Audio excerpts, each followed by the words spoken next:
ఆత్మ నమస్తే ఎవ్రీవన్. ఈరోజు మేనిఫెస్టేషన్ గురించి మాట్లాడుకుందామా? సో నేను మేనిఫెస్టేషన్ అన్న వెంటనే నాదైతే మేనిఫెస్టేషన్ ఎప్పుడు అవ్వదు అని అనుకుంటున్నారా? బట్ మీరు చేసినవి కూడా మీకు మేనిఫెస్ట్ అవుతున్నాయి థింగ్స్. అది ఎలా అన్నది చెప్తాను. సో యూనివర్స్కి లాంగ్వేజ్ అన్నది తెలీదు, వైబ్రేషన్స్తోని నడుస్తుంది.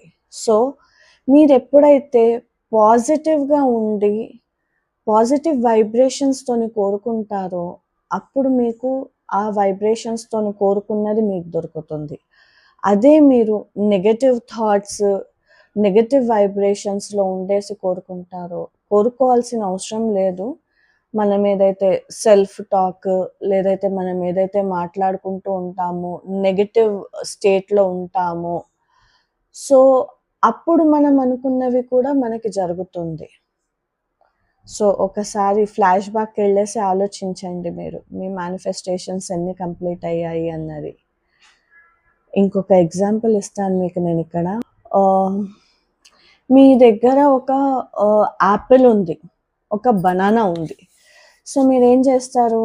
మీకు యాపిల్ కావాలి అంటే నాకు యాపిల్ కావాలి అని అడగండి, అంతేకాని బనానా వద్దు అని అనకండి. సో కావాల్సింది పాజిటివ్ స్టేట్లో ఉండేసి మీరు ఫీల్ అవ్వుకుంటూ మీరు కోరుకున్నప్పుడు అవుతుంది. నెగటివ్ థింగ్స్ ఎందుకు అవుతాయి అంత ఈజీగా? ఎందుకంటే మనం ఆ బాధలో ఉంటాము.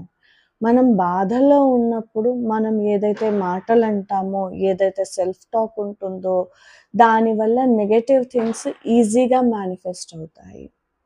ఈవెన్ మనం మాట్లాడే వర్డ్స్ అవి కూడా చాలా జాగ్రత్తగా ఉండాలి.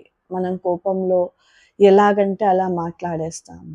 సో మనం కోపంలో ఉన్నా కానీ కూడా మనం చాలా జాగ్రత్తగా ఉండాలి. ఇప్పుడు అర్థమవుతుందా మీకు?